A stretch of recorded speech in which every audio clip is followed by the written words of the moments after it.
jardin, il accepte notre dû, boit la coupe jusqu'à la lie, peine purgée, mort vaincue.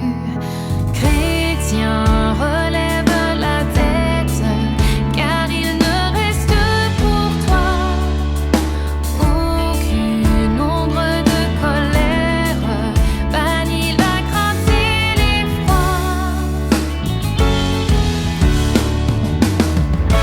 Tout est accompli par son ultime sacrifice.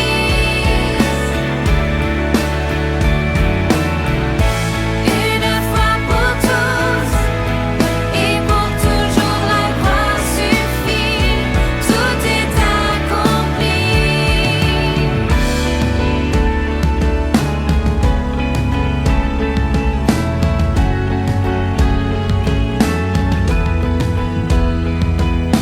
Vois le cloué sur la croix, son sang innocent versé, aspergeant nos cœurs impurs, l'agneau de Dieu immolé.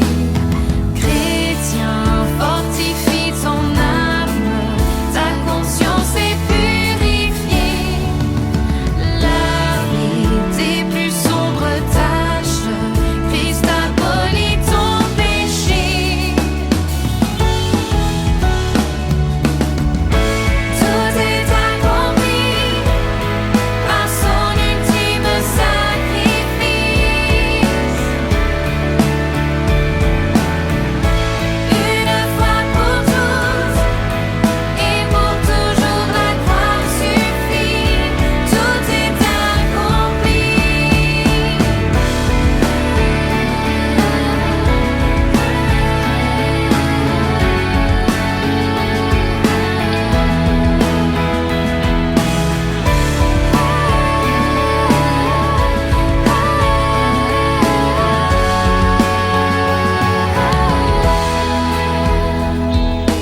Vois dans le lieu saint du temple l'ancien voile déchiré, laissant la voie enfin libre, l'homme à Dieu réconcilié. Chrétien, sois plein d'assurance, rien ne peut te séparer. Entends la voix de ton Père, viens mon enfant bien-aimé.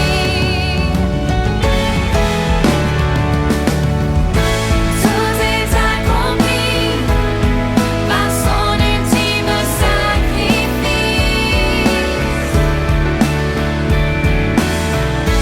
Une fois pour tous et pour toujours la croix suffit.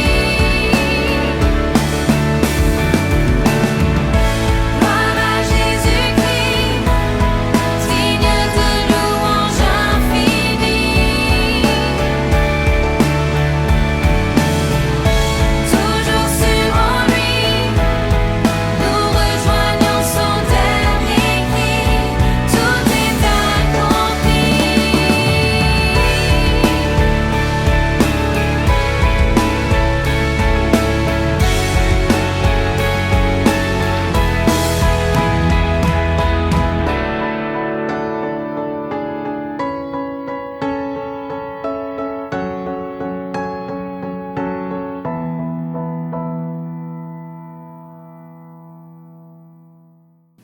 Alors voici pour notre seconde table ronde, animée cette fois par Mathieu Giralt, un Dieu qui aime, un Dieu en colère, deux vérités irréconciliables. On verra ça ensemble. Avec Charles Kenfack, professeur à l'Institut biblique de Bruxelles, Vincent Lemieux, pasteur à Rouyn-Noranda, et puis Fred Bican, pasteur à Grasse, professeur de l'Institut biblique Genève, président de l'Action biblique de France. On vous écoute les frères, vous allez nous aider à réconcilier ce qui se réconcilie seulement en Christ.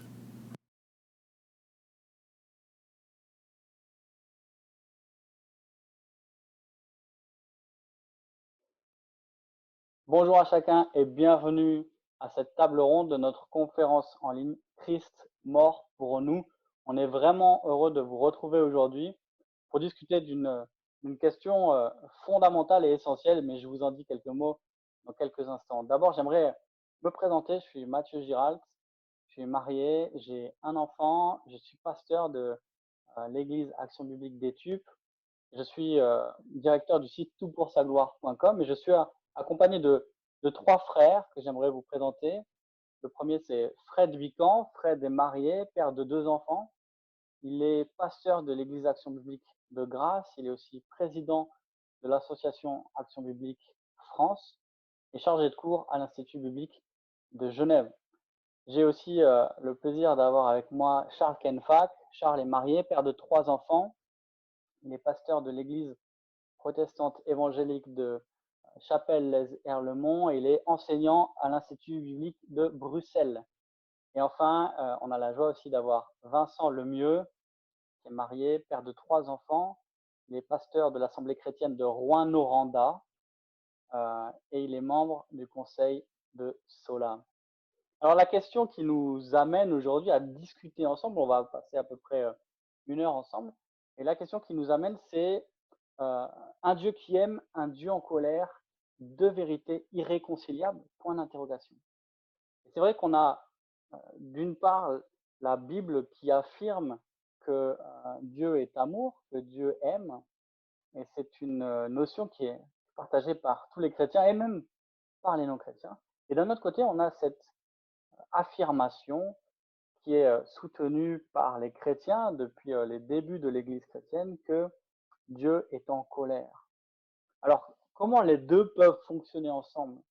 Et est-ce que l'un invalide l'autre? Souvent, on entend qu'un Dieu en colère ne peut pas être un Dieu d'amour. Alors, ce que je vous propose, c'est qu'ensemble, on puisse se poser un certain nombre de questions, avancer et puis peut-être arriver à la fin à une réponse qui soit satisfaisante. Alors, ce que j'aimerais faire avec vous ce soir, peut-être, les frères, c'est d'abord essayer de définir les choses. Et premièrement, on va se demander, un Dieu qui aime, de quoi parle-t-on quand on parle de l'amour de Dieu? Et Charles, est-ce que tu veux nous donner peut-être quelques premières pistes par rapport à cette question? Oui, en effet. Bonjour à chacun. C'est une question en effet importante.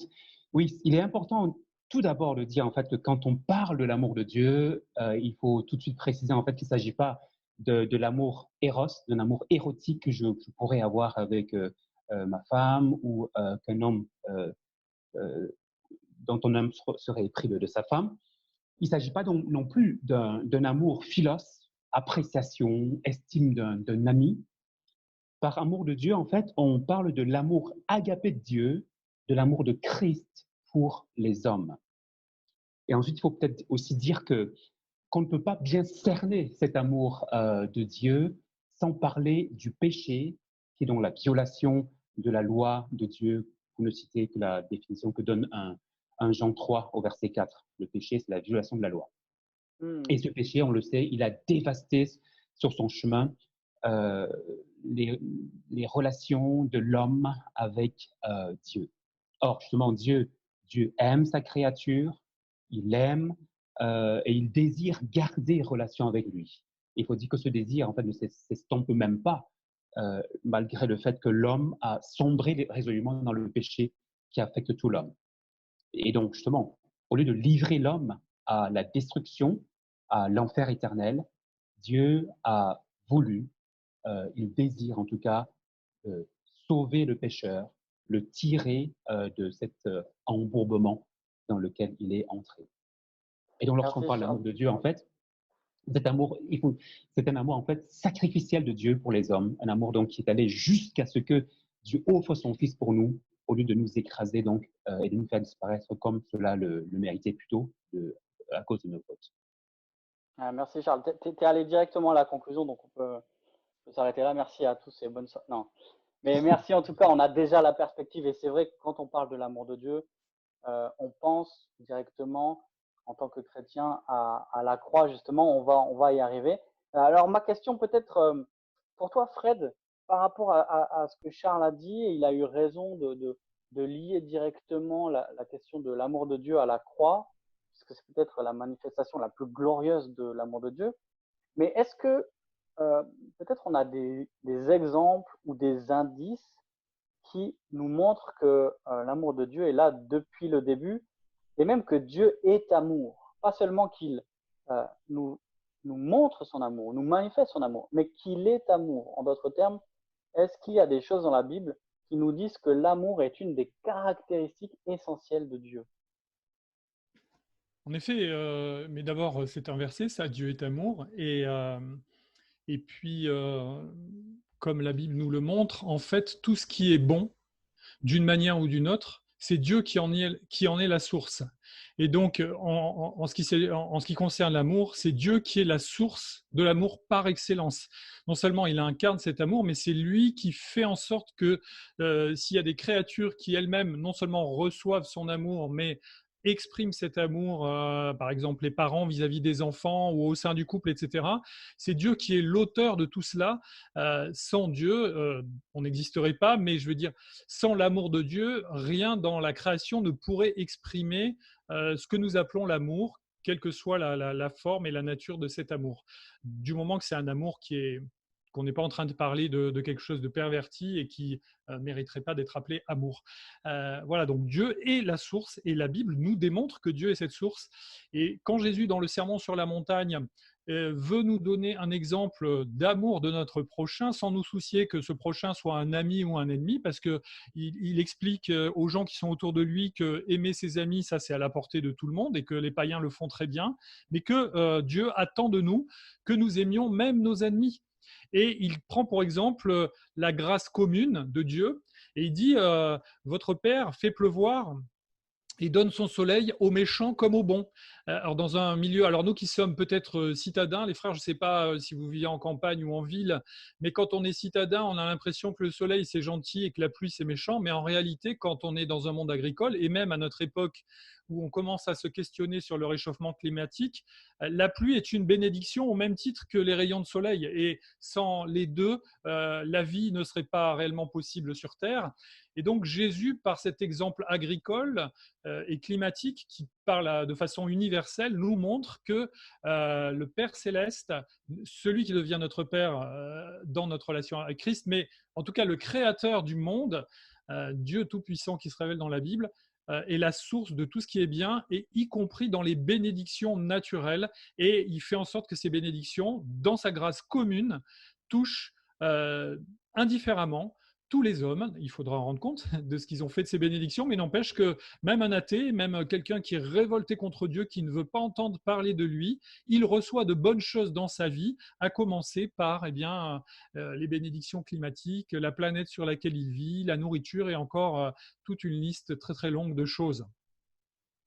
Ouais, merci beaucoup. Est-ce que Vincent, je refais encore un zoom arrière et peut-être on pourrait passer quelques minutes à réfléchir ensemble de euh, Dieu se révèle dès les premières pages de la Bible, dès les premiers mots de la Bible, au commencement de Dieu, et on s'attendrait à ce que s'il est un Dieu d'amour, cet amour se manifeste dès la création.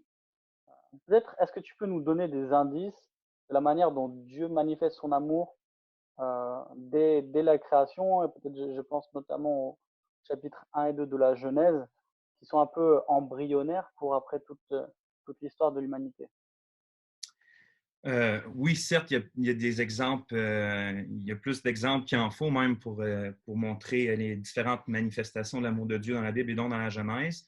Mais même juste avant, peut-être de parler de ces exemples-là, je vous avoue, mon frère, que c'est une des exercices que j'ai trouvé difficile quand j'ai vu cette question-là préparatoire.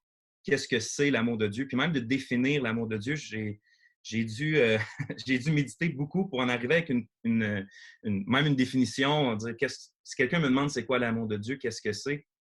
Parce que, comme vous avez dit au début, pour nous, ça semble irréconciliable un Dieu d'amour, un Dieu de colère, un Dieu qui est en colère, comme si ça ne pourrait pas être ensemble. Mais je pense que ça vient principalement de deux choses. La première, c'est que, comme vous l'avez cité, le verset qui dit que Dieu est amour, on a tendance à voir Dieu, au lieu de le laisser qui qu'il est définir qu'est-ce que c'est l'amour, on prend ce que nous, on comprend de l'amour, puis on l'applique à Dieu, puis on dit que Dieu doit nécessairement être comme ça. Donc, comme tu as dit tantôt, Mathieu, que tout le monde, même les non-chrétiens, il y a quelque chose qu'on dirait que tout le monde prend pour acquis, autant les chrétiens que les autres religions, que les non-chrétiens, que les athées, c'est que s'il y a un Dieu qui existe, il doit être amour nécessairement. Il peut pas. S'il y a au moins une chose qu'on peut s'entendre là-dessus, c'est que s'il y a un Dieu, qu'on y croit ou qu'on y croit pas, il devrait être amour master. C'est quelle définition qu'on donne de l'amour?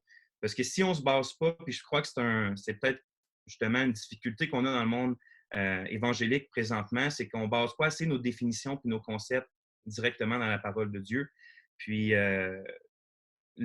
quand on parle que Dieu est amour, comme tu l'as si bien dit, Mathieu, c'est qu'on parle vraiment de son essence lui-même. On ne parle pas de juste une manifestation de qui il est. Dieu ne peut pas être autre chose qu'amour. Comme Jean va dire, Dieu est amour. C'est ce qu'il est, c'est ce qu'il a toujours été. Il ne peut pas agir différemment. Il ne va pas des fois manifester de l'amour, puis des fois non. Finalement, quand on parle que Dieu est amour, on parle du Dieu aimant. Puis ça se manifeste de plusieurs façons. Vous l'avez nommé de façon providentielle au travers de la création. Dieu manifeste quelque chose de son amour au travers de tous les hommes. Il le fait aussi de façon élective avec son peuple. C'est un amour, c'est pas le même amour qu'il fait envers tous les hommes, mais c'est une manifestation particulière de son amour. Puis il le fait ultimement à la croix. On voit, comme tu me posais dans la Genèse, on voit finalement l'amour du Dieu trinitaire qui n'a besoin de personne. Il n'a pas besoin de créature, il n'a pas besoin de création, il n'a pas besoin d'être glorifié, mais qui décide quand même, dans sa volonté, de vouloir faire participer une création dans cet amour intra-trinitaire, dans cet amour-là qu'il a, lui, entre le Père et le Fils et le Saint-Esprit. Puis c'est là que je vois dès le début où tu as un Dieu qui a besoin de personne, qui décide quand même de faire une création, pas parce qu'il en a besoin, mais parce qu'il veut comme... C'est comme si son amour est tellement grand qu'il veut en faire participer d'autres pour leur bien à eux. Fait que finalement, je pense que c'est ça l'amour, c'est que c'est de Dieu, c'est une disposition volontaire de sa part de vouloir faire du bien à l'autre. Excellent, ouais, on retient cette définition que je trouve excellente. Merci d'avoir aussi parlé de l'amour qu'il existe entre les trois personnes de la Trinité. Euh, c'est intéressant parce que souvent, c'est vrai qu'on entend Dieu t'amour, etc. Et puis, parfois dans la tête des gens, le fait qu'il est amour, ben, il doit faire tout ce que l'on veut. Or, justement, l'amour de Dieu qui existe avant la création, qui existe parfaitement au sein de la Trinité, établit son indépendance. Dieu n'a pas besoin de quelqu'un d'autre ou d'autre chose pour aimer, en fait. Et donc, dès lors, tu l'as dit, son amour, c'est seulement la manifestation du débordement de ce qu'il est, de son amour, de sa volonté souveraine de bénir les autres. Et donc, en fait, quand on est en train d'affirmer l'amour de Dieu, on est en train aussi de parler de sa souveraineté. Et donc, on n'a plus un Dieu qui aime et qui doit être au service, mais on a un Dieu qui aime et qui est souverain dans son amour. Et donc ça, peut-être, ça va aussi nous aider pour tout à l'heure. Merci beaucoup alors pour toutes ces réponses. Je vous propose d'avoir la même question. Et alors, tu l'as dit, Vincent, et c'est bien que tu l'aies dit, merci. C'est pas évident en fait. C'est un thème qui est tellement grand et qui est tellement présent dans toute la Bible, mais aussi dans nos vies, qu'on a l'impression que c'est facile de le définir. Or, tu sais que Don Carson a écrit un livre qui s'appelle La doctrine difficile de l'amour de Dieu. Et tu as bien fait de le souligner, Vincent, qu'il existe plusieurs facettes à l'amour de Dieu. Et donc, quand on est en train de parler de l'amour de Dieu, on n'est pas toujours en train de parler de la même chose. Et donc, c'est intéressant les distinctions que vous avez fait chacun. Merci beaucoup. On va se poser la même question sur la colère de Dieu. De quoi parle-t-on quand on parle de la colère de Dieu? Alors, je vous lance des questions pêle-mêle, comme ça je vous laisse prendre celles qui vous intéressent le plus. Mais est-ce que la colère de Dieu, d'abord, est un attribut de Dieu de la même manière que Dieu est amour? Est-ce qu'on peut dire que Dieu est colère? Ou est-ce qu'on devrait dire que Dieu est en colère? Ensuite, quand on dit que Dieu est en colère, on dit quoi finalement? Et enfin, la colère de Dieu, comment elle se manifeste? De quoi on parle précisément quand on parle de la colère de Dieu, quand il l'exprime? Je ne sais pas lequel de vous veut commencer. Peut-être celui qui veut commencer aura le privilège de prendre la question la moins compliquée. Mais Serge, Vincent, il a enlevé son micro, vas-y. Ben, je trouve que tu as posé une bonne question. Est-ce que la colère est un attribut de Dieu au même titre qu'on dirait que l'amour est un attribut de Dieu? Ben, je pense qu'absolument pas. On voit que, comme dans le verset qu'on a lu tantôt dans Jean 4, où que Dieu est amour, on voit ailleurs que Dieu est juste, en fait, Dieu est Dieu, puis il est depuis toute éternité. De dire que Dieu serait colère au même titre que l'amour, ça veut dire que Dieu serait en dedans de lui toujours en colère depuis la nuit des temps puis pour toujours, ce qui est vraiment pas une image biblique qu'on a de Dieu. On voit que Dieu est amour depuis l'éternité dans la Trinité, comme on a déjà mentionné, mais jamais que Dieu est en colère. En fait, je crois que c'est pour ça que je crois qu'une bonne vision de qui est le Dieu de la Bible, du fait qu'il n'y a pas... quand on dit, on parle des caractéristiques de Dieu, des attributs, on ne veut pas vraiment dire que Dieu est différent... est composé de plusieurs choses, comme de sa justice, de son amour, de sa sainteté. C'est pas ça qu'on veut dire. Dans la doctrine orthodoxe réformée, on parle d'un Dieu qui est saint, d'un Dieu qui est toujours tout ce qu'il est en même temps. Donc, Dieu n'est pas des fois juste, puis des fois en colère, des fois saint. Donc, pour moi, de comprendre, on doit essayer de comprendre la colère de Dieu comme la colère d'un Dieu aimant. On n'a pas le choix de le voir autrement. Puis je pense que quand on comprend bien ce que c'est l'amour de Dieu, puis l'amour tout court, puis qu'on ne le voit pas de manière sentimentale comme à notre époque, mais on le voit vraiment comme la Bible le décrit, on se rend compte qu'un Dieu qui aime n'a pas, en fait, de choix. Il a le choix lui-même, mais il prend le choix de détester aussi certaines choses. D'aimer son nom, par exemple, qui aime le par-dessus, c'est ce qu'il aime le plus, il aime son propre nom, sa propre gloire plus que toute autre chose. Bien, peu importe ce qui va venir contre ça, va attiser sa jalousie, va attiser sa sainte colère vers quelque chose qui ne devrait pas être. La même chose qu'on voit à propos de son peuple. Dieu aime son peuple, puis on voit souvent que la manifestation de la colère de Dieu est justement contre les gens qui font du tort à son peuple, puis que Dieu va rendre des comptes à ces gens-là. Donc vraiment, l'amour et la colère, ce n'est pas deux choses séparées. En fait, la colère, c'est la réaction volontaire d'un Dieu qui aime. Donc, si je comprends bien, tu nous dis que la colère, c'est la réaction nécessaire d'un Dieu qui aime par rapport au péché. C'est ça? Oui, par rapport j'aime pas le mot réaction parce que ça voudrait impliquer que Dieu agit avec quelque chose en dehors de lui-même, mais c'est plutôt une action volontaire de sa part d'anéantir ou d'être en colère vis-à-vis de ce qui nuit ou de ce qui entrave ce qu'il aime, exactement. Ouais, réaction, c'est la réponse, j'aurais dû employer. Est-ce que, Fred, tu veux ajouter quelque chose sur la colère de Dieu? Il y a plein de choses à dire. En effet, c'est un sujet qui est très très riche et en même temps qui est délicat parce que a priori, comme pour nous, dans notre esprit et en raison de notre nature déchue, la colère passe avant tout comme la jalousie pour un défaut. On a du mal dans on va dire, une vision un petit peu naïve, teintée d'évangélisme ou de christianisme un peu édulcoré, à imaginer que Dieu puisse réellement être en colère. Ça semble pas sérieux et il y a d'ailleurs dans les mouvements évangéliques à notre époque et chrétiens d'une façon plus générale, une tendance à vouloir nier cet aspect qui est pourtant présent dans la révélation. Je pense à la conclusion de Jean 3 qui dit « Celui qui a le Fils a la vie, celui qui n'a pas le Fils n'a pas la vie et la colère de Dieu demeure sur lui. » Donc c'est malheureusement une réalité et si on niait cet aspect-là, on serait en train de s'opposer à la révélation de Dieu, donc il faut en tenir compte. Et c'est intéressant de faire, comment dire, dialoguer la colère et l'amour, parce que l'amour, par essence, c'est le principe de la relation, de la communion du Créateur avec ses créatures, et la colère, c'est une interruption de la relation. Normalement, quand on est en colère, eh bien, la relation qui va être possible, elle ne va pas être très positive et elle va s'éloigner de ce qu'on appelle la communion. Et donc, les deux, on va dire, ces deux éléments-là, amour et colère, viennent face à face. Et dans la vie humaine, c'est très difficile de les faire tenir ensemble, même si en tant que parent, on est amené parfois à jongler avec les deux. Et je pense, en prenant modèle sur Dieu lui-même, mais d'une manière générale, la colère, elle invite à une rupture de la communion. Et il y a dans la façon même dont Dieu parle de son amour, je veux juste lire Romains 5,8 qui dit ceci: « Voici comment Dieu prouve son amour envers nous.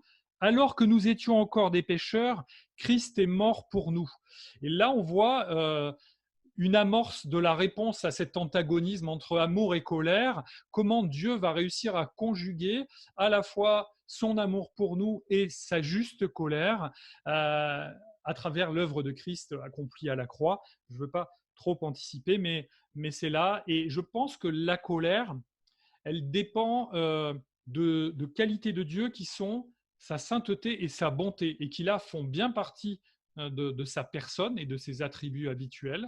Et c'est parce que Dieu est saint, et c'est parce que Dieu est parfaitement bon, qu'il doit nécessairement, pour être cohérent avec lui-même, être en colère quand il y a quelque chose d'indigne qui se manifeste, comme le péché et la révolte des êtres humains. Si Dieu n'était pas en colère, il ne serait pas un Dieu bon, il ne serait pas un Dieu saint. Merci. Fred, est-ce que Charles, tu aurais des exemples qui te viennent ou que tu trouves particulièrement intéressants parce ils servent de paradigme quand on parle de la colère de Dieu dans la Bible? Est-ce qu'il y a des événements particuliers qui nous aident à comprendre finalement? Là, on a parlé de choses un peu théoriques, on a parlé de doctrine, etc., de définition. Mais concrètement, qu'est-ce que ça veut dire? Comment se manifeste cette colère de Dieu contre le péché, contre les pécheurs? Non, le sujet est vraiment captivant. J'ai beaucoup aimé l'intervention de Fred et celle de Vincent. Et oui, c'est vrai que on a vite fait en fait d'opposer colère et amour, alors qu'en effet, comme le disait Vincent, je trouve que ce n'est pas judicieux de le faire. Et comme tu le dis, Mathieu, dans l'Écriture, je pense qu'il y a des expressions de la colère, et je pense que Fred en a fait un petit peu allusion par rapport à nous en tant que parents. Lorsque je châtie, lorsque je punis mon enfant, j'exprime par là, en fait, bien sûr, ma colère. Et donc, en effet, comme Fred l'a dit, il y a une rupture de relation. Mais en fait, je traduis mon amour pour elle, puisque j'ai 3 filles. Et justement, cette petite boutade, un jour, j'ai puni ma dernière. Et alors, elle est vraiment très nature. Hein, elle est vraiment, parfois, quand la punition est passée, alors elle me parle. Elle me dit, mais papa, est-ce que quand tu étais petit, ton papa, il te punissait? Je dis oui. Bon, et elle me dit, est-ce que tu avais mal? Bon, en l'occurrence, je lui avais tiré les oreilles. Euh, et je lui dis, bah oui. Et il me dit, mais et toi qui es maintenant parent, comment ça se fait-il que tu punisses ton enfant puisque tu sais très bien comment tu le ressentais? Et je lui dis, en fait, quand je te punis, d'une part, moi j'ai mal aussi, moi. Elle dit, mais pourquoi tu le fais alors? Je dis, ben, je le fais parce que je t'aime. Alors là, tu le fais parce que tu m'aimes. Et en effet, vous vous rappelez sans doute de ce texte de Proverbe en fait qui nous demande, ben là, le thème n'a plus bonne presse aujourd'hui, de ne pas épargner le bâton à l'enfant parce qu'il y a la sottise qui s'attache à lui et cette sottise-là ne part que par le bâton. Alors par bâton, générique, on peut dire punition. Et donc, en fait, punir, être en colère, c'est manifester également de l'amour. D'ailleurs, alors j'ai été assez frappé à l'époque par un article de Andrew Swanson, et c'est un article en anglais, en fait, le titre c'est The Love of God for the Non-Elect, dans l'amour de Dieu pour les non-élus. Et ça, c'est un peu frappant, en effet.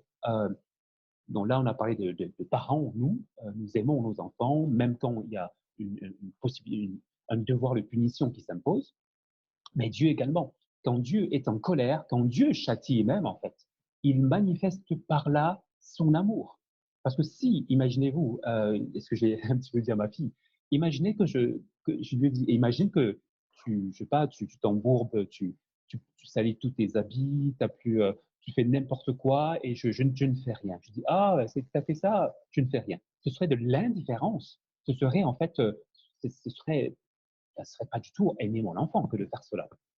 Et même chose pour Dieu, quand les hommes, bien entendu, pêchent, il est comme normal, naturel, normal pour Dieu en tout cas, de répondre par sa colère et donc par son châtiment, dont on parlera un petit peu peut-être tout à l'heure.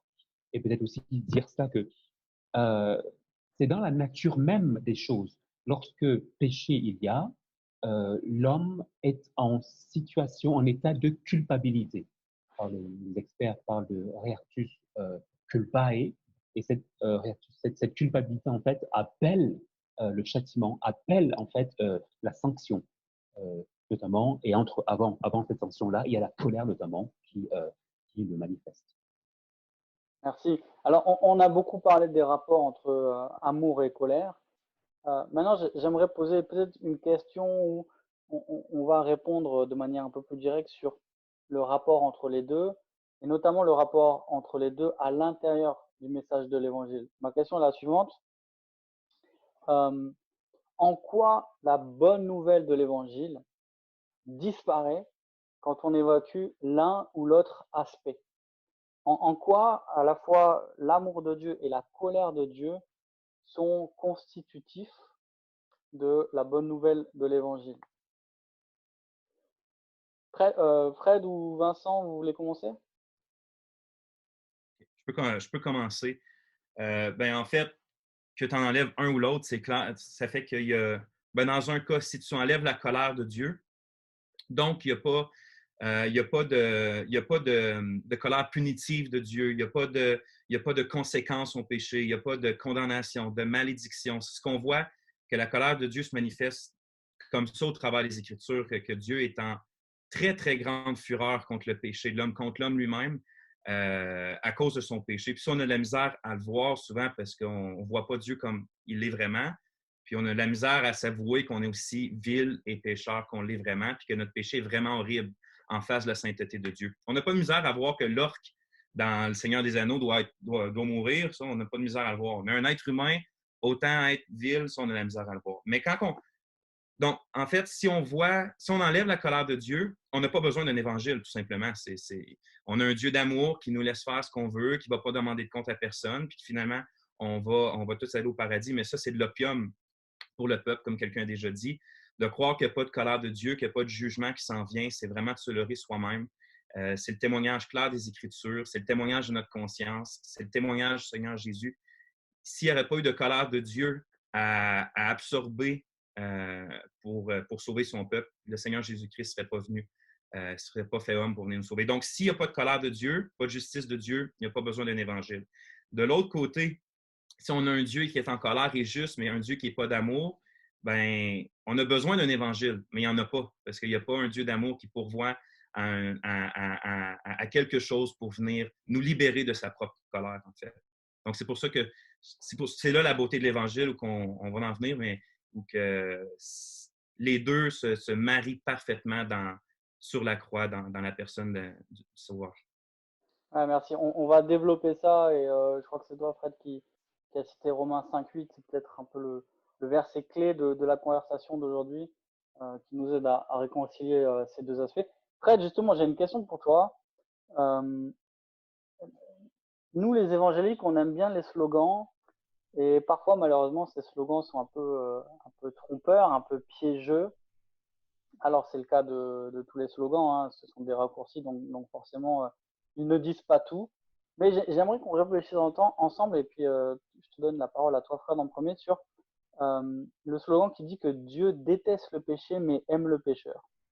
Alors, ma question, c'est en quoi ce slogan est-il à la fois une demi-vérité et un demi-mensonge? C'est quelque chose que l'on entend souvent, même que l'on a pu soi-même prononcer.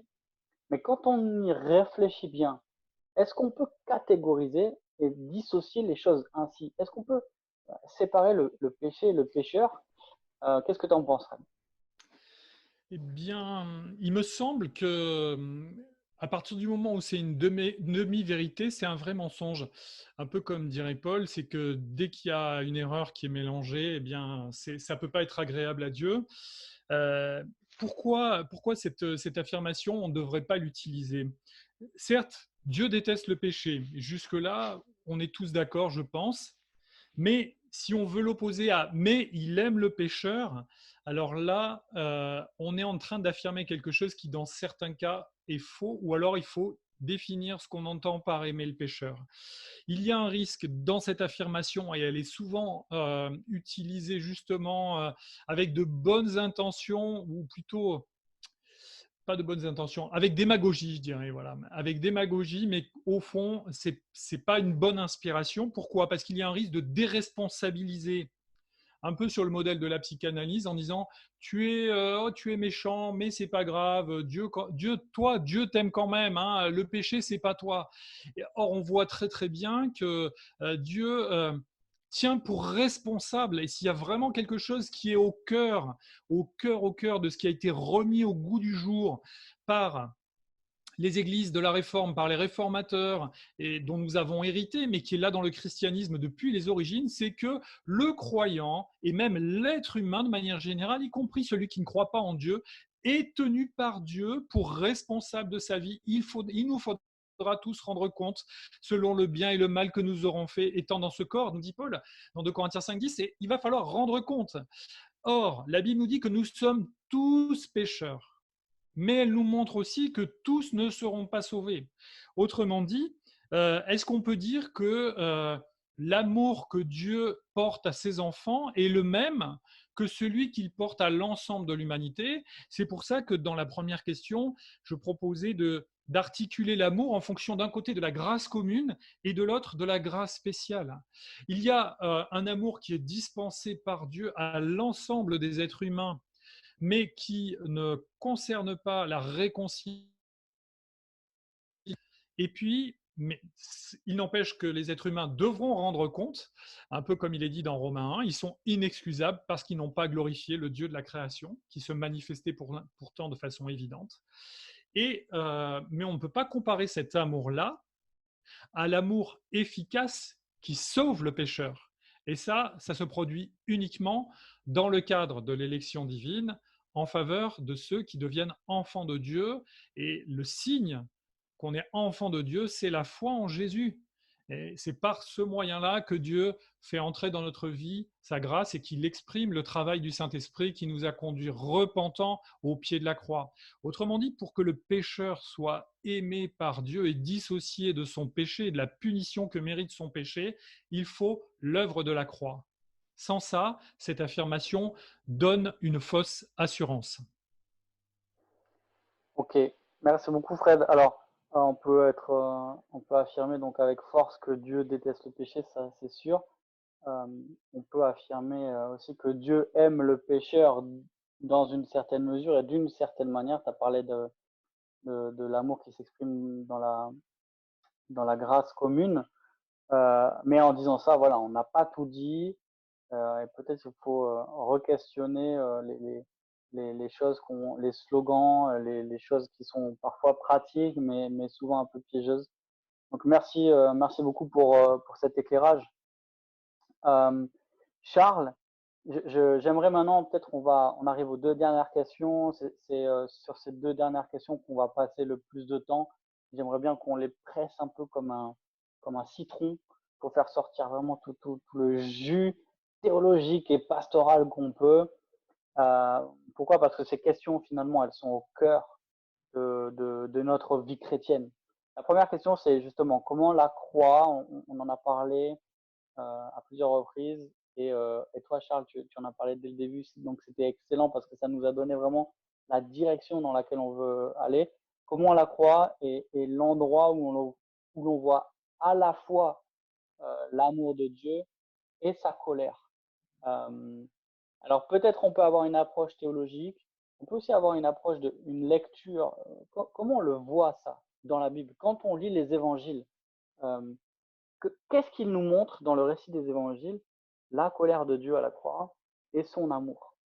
Je te laisse répondre, Charles, ce que tu veux, et puis après les autres, on va compléter. Tout à fait. Alors, un petit mot pour rattacher cette réponse-là à la précédente.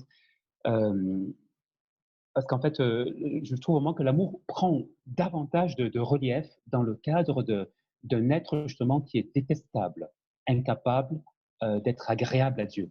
et donc sous les projecteurs justement de la colère et du châtiment de Dieu. Euh, D'ailleurs, là encore, une petite boutade. Je pense que une boutade qui indique en tout cas un peu le problème. Je crois que c'est un fait réel qui s'est produit, je pense, en Belgique ou en France. C'est une campagne d'évangélisation qui a eu lieu et des chrétiens bien intentionnés, bien entendu, ont écrit une grande pancarte en disant Jésus est la solution. Et je pense que ça peut nous ressembler à tous dans pas mal de nos églises. Et en tout cas, un passant un peu innocent ou un peu provocateur est venu contre-écrit juste en dessous. Mais quel était le problème? Et tout ça pour montrer en fait que pour qu'on puisse davantage souligner une solution, il faut déjà bien mettre en évidence un problème.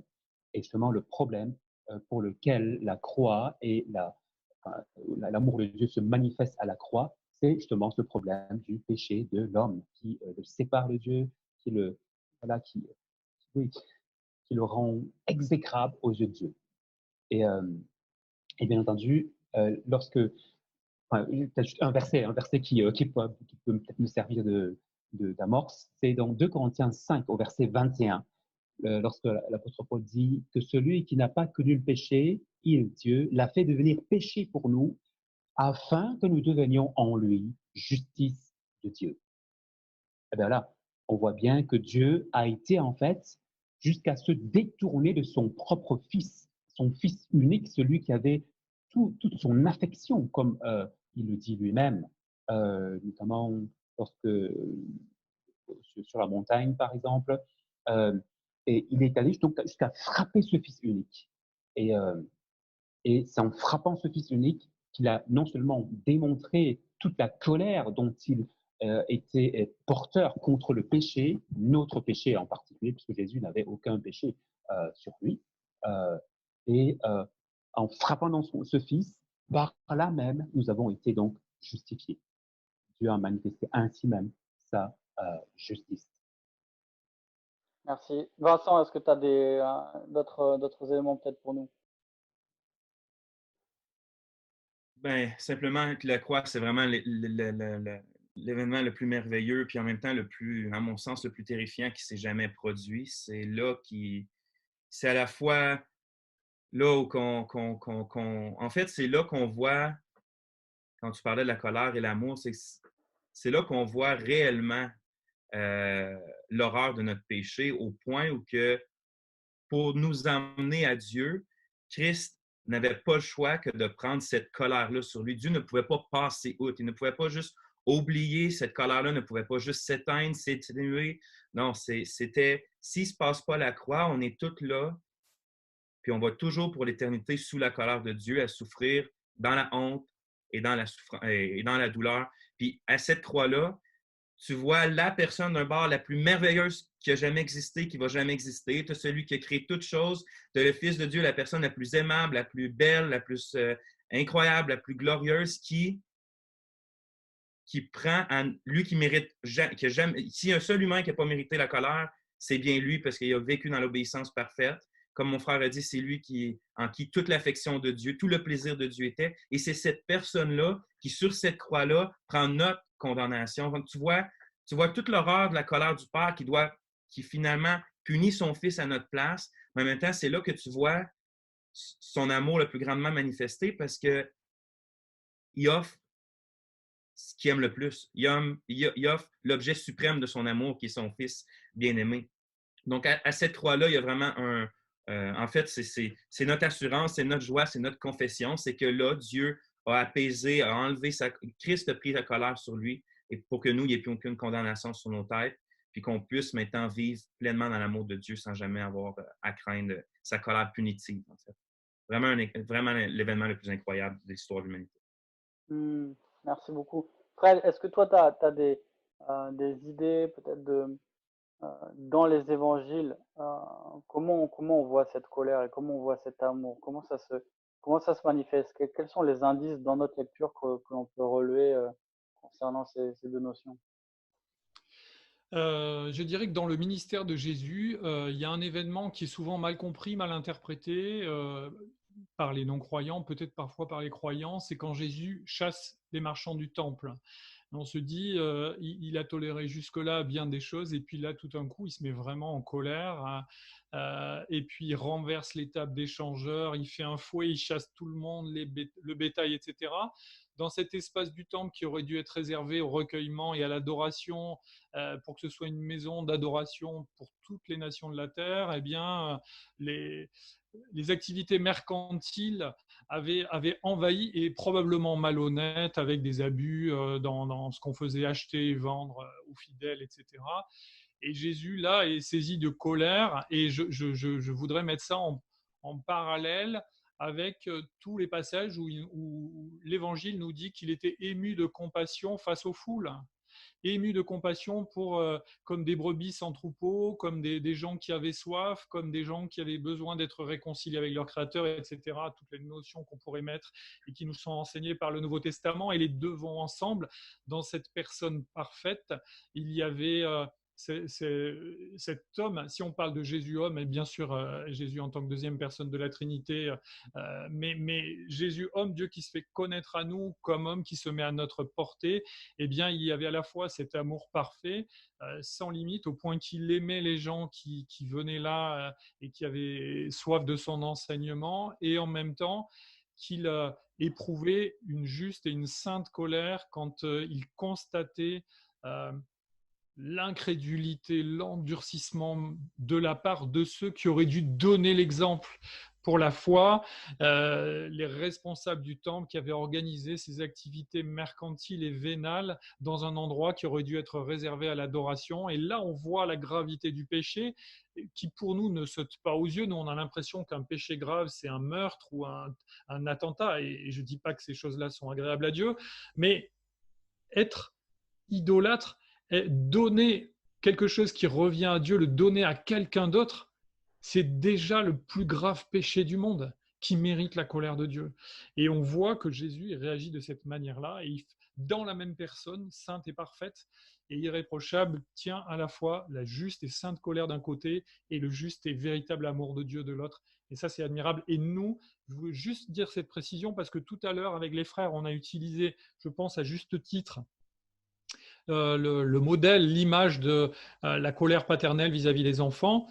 Ça me semble pertinent. Il faut néanmoins préciser que nous, en tant que pécheurs, nous pouvons nous laisser entraîner par notre colère et livrer accès au diable, comme dit Éphésiens 4. Et Paul nous met en garde en disant ne laissez pas le soleil se coucher sur votre colère, parce que nous, si on laisse notre colère s'installer comme un état et se développer, elle va finir par être un lieu d'influence pour une inspiration qui ne viendra pas de Dieu parce que nous sommes pécheurs. En Dieu et en Christ, la colère est toujours juste. Et il me semble que la vie de Christ, par ces deux éléments notamment qui font partie de sa vie, nous montre que les deux tiennent parfaitement ensemble et de façon cohérente. Merci beaucoup. Une question, Charles, peut-être une question beaucoup plus pastorale. Ça tombe bien vu que tu es un pasteur. Qu'est-ce que tu dirais à quelqu'un, et peut-être c'est le cas aujourd'hui, vous qui nous regardez, peut-être que vous vous posez cette question. Peut-être que vous vous posez cette question alors que vous êtes chrétien, peut-être que vous posez cette question alors que vous êtes en chemin en ce qui concerne la foi, en ce qui concerne Dieu. Toi, Charles, qu'est-ce que tu dirais à quelqu'un qui vient te voir et qui te dit qu'il a peur de la colère de Dieu, qu'il a une certaine conscience de la colère de Dieu et que Dieu un jour déversera sa colère? Peut-être cette personne a lu l'Apocalypse qui parle justement de ces coupes de colère que Dieu va déverser. Qu'est-ce que tu dirais à quelqu'un qui a peur de la colère de Dieu? Déjà, je ne freinerai pas, je n'apaiserai pas sa colère. Je lui dirai en fait que tu as raison, tu as raison. Je ne l'apaiserai pas, pardon, sa peur. Je sais qu'en effet, c'est légitime, c'est normal d'avoir peur de la colère de Dieu. Il est un Dieu qui est en colère. Mais en même temps, je lui rappellerai donc cet amour, comme il a été un petit peu dit, que Dieu nous porte. Et il y a plusieurs passages notamment qui me frappent beaucoup dans ce sens-là.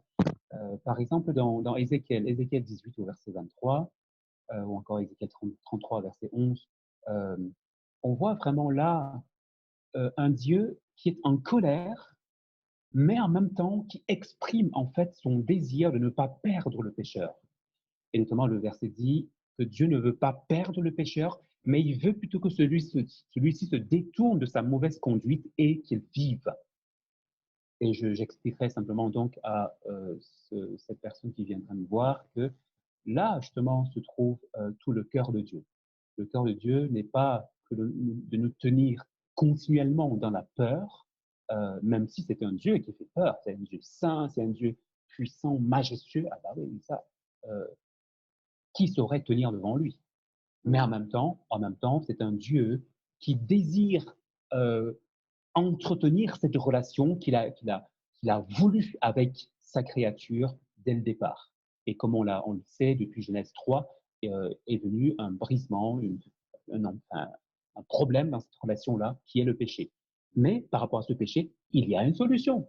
La solution, comme je disais un petit peu tantôt, là c'est dans tout le vrai, la solution, c'est Jésus, lorsqu'on a bien entendu bien explicité quel était le problème. En tout cas, de dire que certes, on a raison d'avoir peur, mais que ce n'est pas tout, parce qu'en fait, ce n'est pas là le désir de Dieu de nous maintenir dans la peur, mais que plutôt nous puissions voir cette solution qui se trouve en Christ, et notamment qui s'est manifestée à la croix, où justement Jésus a pris cette colère de Dieu qui était la nôtre, euh, de sorte que maintenant, qu'en se réfugiant en Christ, qu'en plaçant en lui sa confiance, que nous soyons dégagés de cette colère-là et qu'à la fin, au final, la peur ne nous habite plus, mais qu'au contraire, que l'attente d'une rencontre joyeuse avec Jésus, notre Créateur, euh, euh, fasse place à cette peur. Donc. Excellent, merci beaucoup.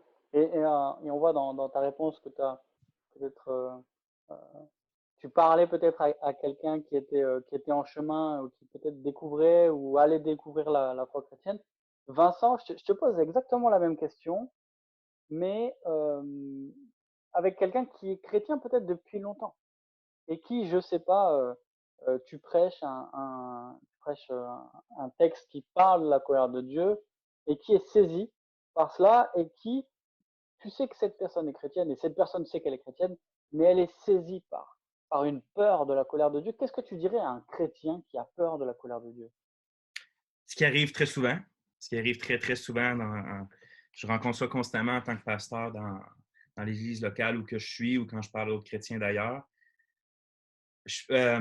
Comme mon frère a dit, même pour un chrétien qui se confie dans l'Évangile, qui comprend la croix, je crois que c'est correct puis que c'est sain quand on rencontre des passages où que la grandeur puis la fureur de Dieu est manifestée, d'avoir une espèce de rappel qui est notre Dieu. Mais le problème, ce serait de rester là, puis au lieu de développer une sainte crainte de qui est notre Seigneur, au lieu de développer une sainte admiration, un saint tremblement devant lui comme oui, mon Dieu est comme ça, puis il mérite que je veux dire, la réaction naturelle, c'est de trembler. On va avoir peur de lui comme si on serait encore séparé de lui. Puis qu'est-ce que je fais pour ma propre âme, puis c'est pour ça que je fais ça aux autres, aux brebis que le Seigneur met ici, c'est de juste se rebaigner, de ressauter dans ce qu'on découvre dans l'Évangile. Puis c'est d'y retourner constamment, de se rappeler que quand Christ a pris la coupe, il n'a pas bu à la moitié, la coupe de la colère de Dieu. Il n'a même pas laissé une goutte dedans. Il l'a pris au complet. Et que maintenant, dans le fond, c'est de faire comprendre la justification, que maintenant, au travers la croix, il n'y a vraiment plus une seule goutte de la colère de Dieu destinée contre nous. Ça ne veut pas dire que Dieu prend plaisir dans les choses mauvaises qu'on fait, mais au lieu de nous traiter comme un juge en colère qui nous punit et nous détruit, comme il fait avec les incroyants, les gens qui nous rejettent, il va nous traiter, comme on l'a entendu souvent, comme un père aimant qui va nous reprendre pour nous réamener, pour qu'on demeure dans la communion de son amour. C'est vraiment, si un piège que Satan peut nous faire tomber souvent, c'est dans ça, c'est dans nous faire douter de l'amour de Dieu. Puis c'est normal, à quelque part, pas normal de douter, mais il y a des gens qui vont dire que la chose la plus dure à croire dans la vie, c'est des miracles, c'est des gens qui ressuscitent, tout ça, mais pour moi, c'est pas ça qui est la chose la plus difficile à croire. La chose la plus difficile à croire, c'est que Dieu nous aime vraiment comme qu'il promet qu'il nous aime dans la Bible, puis qu'il l'a montré à la croix. Puis le combat de la foi, pour moi, puis bien des chrétiens, c'est de rester là. Puis la seule façon de pouvoir rester là à croire, c'est de constamment s'exposer aux promesses de Dieu qui réaffirme son amour, qui réaffirme ce qu'il a fait à la croix, puis d'y demeurer jusqu'à temps que l'Esprit nous dispose nos cœurs à comment il devrait être vis-à-vis de Dieu. Merci beaucoup. Ça fait du bien de se redire ces vérités. Justement, on va rester sur cette approche un peu pastorale et puis aborder la dernière question ensemble. On va pouvoir la développer ensemble. Fred, comment ces deux notions, donc de l'amour et de la colère de Dieu, et comment cette tension qui existe aussi entre les deux, dont on a parlé, il faut pas la minimiser. On a dit que il n'y avait pas de contradiction, mais on a reconnu qu'il y avait une tension qui aussi nous dépasse. On a du mal à comprendre comment ça peut marcher quelque part. Mais la Bible nous demande d'affirmer ce qu'elle affirme clairement, et c'est ce que nous faisons aujourd'hui ensemble. Comment ces deux notions et cette tension peuvent nourrir notre foi? Comment elles peuvent changer notre manière de voir Dieu, de voir le monde, de voir notre vie chrétienne, et qu'est-ce qu'elle peut changer concrètement peut-être dans notre manière de vivre à la fois justifié mais encore pécheur, comme disait Luther. En effet, c'est une question à laquelle je pense il faut bien réfléchir, parce que parfois, dans notre manière de concevoir la façon dont Dieu nous sauve et la relation que nous avons avec lui en Jésus-Christ, nous ne mesurons pas toute l'importance de l'intercession de Christ en faveur des enfants de Dieu. On a l'impression que Jésus a tout accompli pour transformer des pécheurs en enfants de Dieu, et on a raison de dire ça, bien sûr, sur la croix, rend possible tout ce qu'on a exprimé. C'est ça le versant, on va dire, positif pour nous de l'Évangile, la bonne odeur de Christ pour ceux qui sont sauvés. C'est aussi une odeur de condamnation pour ceux qui sont réprouvés, mais pour nous qui sommes sauvés, c'est la bonne odeur de l'Évangile. Et Dieu passe de juge à père. Et donc, la relation que nous avons avec lui, au lieu d'être une relation de châtiment par rapport à une loi qui dit que nous devons mourir, ça devient une relation filiale, familiale, qui a pour but de nous corriger, de nous édifier. Et il me semble que le passage qu'on trouve au début de la première épître de Jean nous exprime bien en quoi cette œuvre de Christ doit nous aider à grandir dans la foi. Je vous lis juste quelques versets. 1 Jean, chapitre 1, je lis à partir du verset 8 et jusqu'au deuxième verset du chapitre 2. « Si nous disons que nous n'avons pas de péché, nous nous trompons nous-mêmes et la vérité n'est pas en nous. Si nous reconnaissons nos péchés, il est fidèle et juste pour nous les pardonner et pour nous purifier de tout mal. Si nous disons que nous n'avons pas de péché, nous faisons de Dieu un menteur et sa parole n'est pas en nous. Mes petits enfants, je vous écris cela afin que vous ne péchiez pas. Mais si quelqu'un a péché, nous avons un défenseur auprès du Père, Jésus-Christ le juste. Il est lui-même la victime propitiatoire pour nos péchés, et non seulement pour les nôtres, mais aussi pour ceux du monde entier. » Voilà, ces versets-là, ils ne sont pas en train de parler de... l'apôtre Jean n'est pas en train de parler à des gens qui doivent devenir chrétiens, il est en train de parler à des chrétiens qui sont en communion avec l'enseignement des apôtres et qui sont en communion à travers cet enseignement avec le Fils et donc avec le Père. Et il parle de notre quotidien en disant que si, moi en tant que chrétien, je pense qu'une fois que je suis né de nouveau, je suis sans péché, je m'abuse.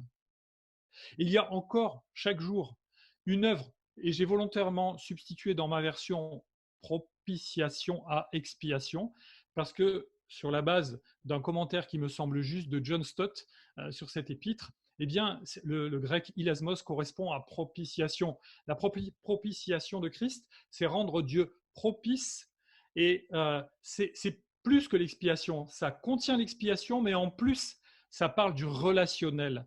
Notre relation avec notre Père Céleste est assurée parce que Christ intercède sans cesse en faveur des enfants de Dieu. jusqu'à ce qu'il nous prenne avec lui. Parce que dans ce déjà et pas encore de la vie chrétienne, entre la nouvelle naissance et le moment où le Seigneur nous prendra avec lui, nous sommes encore tiraillés dramatiquement par notre péché. Mais ce péché n'est plus une impasse de vie, ce n'est plus une fatalité qui nous conduit en enfer, ce n'est plus un esclavage de Satan sur nos vies. Néanmoins, c'est quelque chose qui pourrait se dresser dans la relation entre notre Dieu, notre Père, 3 fois saint, et nous, et celui qui sans arrêt fait le ménage, intercède en notre faveur et assure cette propitiation, c'est-à-dire rend Dieu propice en vertu du sang qu'il a versé sur la croix, c'est Jésus-Christ. Jésus est notre avocat jour après jour, instant après instant, jusqu'à ce qu'on soit dans l'éternité.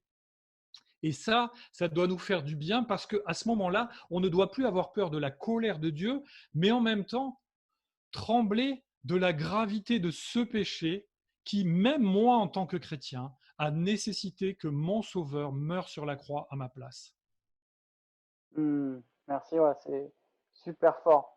Comment, Vincent, comment ces deux notions et peut-être la croix de manière plus générale nous aident à mieux vivre la vie chrétienne? Alors ça, c'est une question un peu vague et un peu grande, mais peut-être en particulier, je pense à l'évangélisation ou au témoignage, du moins. Comment cette tension entre la colère et l'amour de Dieu doit informer notre témoignage? Quand tu parles de notre témoignage, tu veux dire la proclamation de l'Évangile ou le témoignage de notre vie? Bah, les deux, je l'ai laissé volontairement un peu lâche, cette question, OK. pour que tu puisses répondre à ce que tu veux. Ouais, je peux répondre à ce que je veux. OK.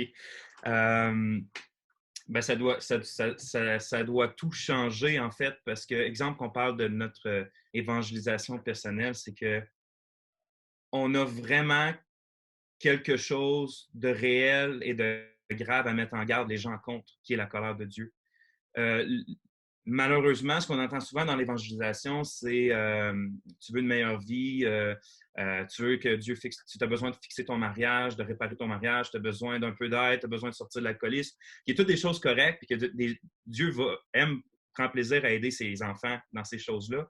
Mais c'est pas ça l'Évangile, c'est pas ça la bonne nouvelle. Christ n'est pas mort sur la croix, sous la colère de Dieu, justement, pour qu'on puisse avoir tous des mariages réparés comme ça. C'était pas le but ultime. Donc, quand on a vraiment un message grave à dire aux gens, c'est que oui, vous êtes sous la colère de Dieu. On est tous sous la colère de Dieu. Et si on meurt demain matin, c'est pour l'éternité qu'on va avoir à faire face à cette colère-là. Puis, donc, en ayant ce vrai problème-là, ce grave problème-là, cet ultime problème-là à proclamer, ça donne, comme notre frère tantôt a partagé avec la pancarte, ça donne un sens et l'unique sens à l'Évangile qu'on va proclamer après. S'il n'y a pas de colère, comme j'ai dit tantôt, il n'y a pas de bonnes nouvelles. Mais en même temps, c'est qu'on ne laisse pas les gens dans un état tu es sous la colère de Dieu puis aucune solution. On l'a au travers l'amour de Dieu manifesté à la croix en Jésus-Christ. Donc, de ce sens-là, ça change tout. De maintenir l'équilibre entre la colère et l'amour de Dieu, puis l'ultime expression des deux à la croix, c'est la seule façon de pouvoir faire de l'évangélisation.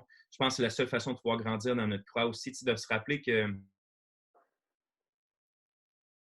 avant qu'on soit en Christ, tout ce que était Dieu était contre nous. On était des ennemis de Dieu, on était des enfants de colère par nature, ce que la Bible va dire. Mais maintenant, en Christ, tout ce que Dieu est pour nous. Et même sa colère est maintenant pour nous, pour notre bien. Ce que je veux dire, c'est que, comme on le dit, sa colère en tant que père pour punir ses enfants, pour les faire marcher droitement et dans son amour, mais aussi sa colère contre nos ennemis qui va se manifester un jour pour venir nous libérer, les martyrs qui crient jour et nuit, jusqu'à quand, Seigneur, jusqu'à quand? La colère de Dieu un jour va s'abattre pour nous, pour notre bien, en nous libérant de tous nos ennemis. Donc, même la colère de Dieu pour le chrétien devient quelque chose dans lequel il peut se confier dedans au lieu de la craindre et de la redouter. Merci beaucoup. Et en fait, on va s'arrêter sur ces belles paroles. Merci Vincent, merci Fred, merci Charles d'avoir participé à cette table ronde. Merci à vous. Aussi à vous d'avoir regardé. On prie vraiment que ce que nous aurons partagé est, au-delà de nos mots, la vérité de l'Évangile, la croix de Jésus-Christ puisse vous encourager, puisse nourrir votre foi.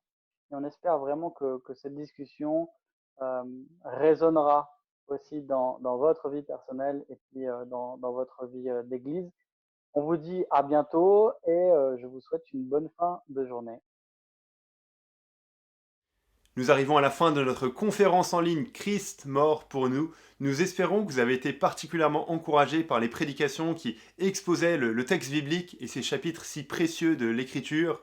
Nous espérons que les tables rondes vous ont été utiles pour réfléchir, pousser la réflexion autour de cette doctrine, de la pertinence de cette doctrine aujourd'hui, mais aussi l'impact qu'elle a dans ce monde autour de nous.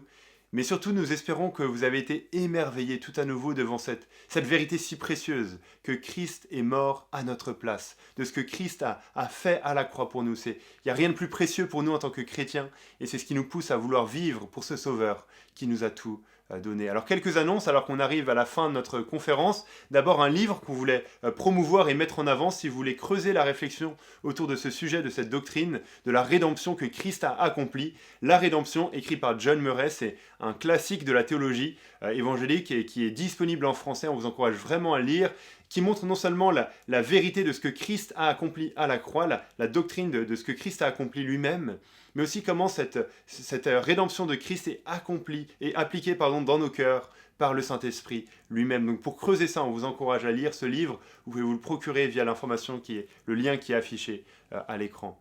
Dans les autres annonces, on voulait mentionner la formation Transmettre en ligne qui aura lieu le 24 octobre prochain.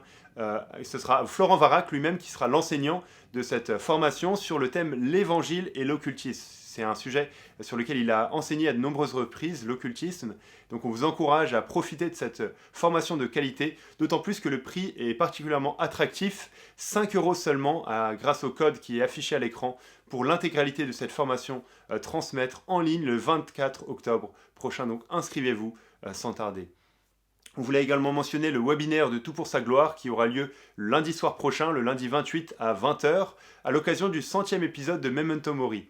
Memento Mori, c'est le podcast animé par Raphaël Charrier et Mathieu Géralt, et ils fêtent leur 100e épisode, et à cette occasion, ils tournent l'épisode en live pour un webinaire TPSG. Le thème, c'est comment remporter le prix, progresser dans la course vers la vie éternelle. C'est gratuit, toutes les informations sont à l'écran, inscrivez-vous, profitez-en sans hésiter.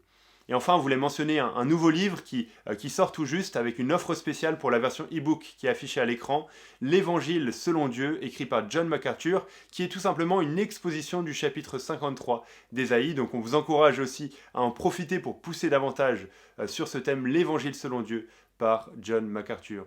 Et enfin, je termine en mentionnant que toutes les sessions de cette conférence sont disponibles en replay gratuitement à l'aide de notre chaîne YouTube. Inscrivez-vous, abonnez-vous à la chaîne YouTube pour ne rien rater, mais aussi sur notre site internet christmortpournous.com. Toutes les sessions sont disponibles, profitez-en et faites-en profiter les frères et sœurs de votre église, les membres de vos églises, pour qu'eux-mêmes puissent être particulièrement émerveillés devant cette doctrine qui est si précieuse et puissent aussi chérir et défendre cette vérité de Christ qui est mort pour nous. Alors, quelle est la suite pour toutes ces conférences? Vous me demandez peut-être.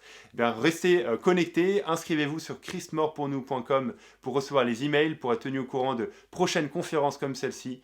On espère que vous avez été vraiment encouragés. Merci beaucoup à vous de nous avoir suivis.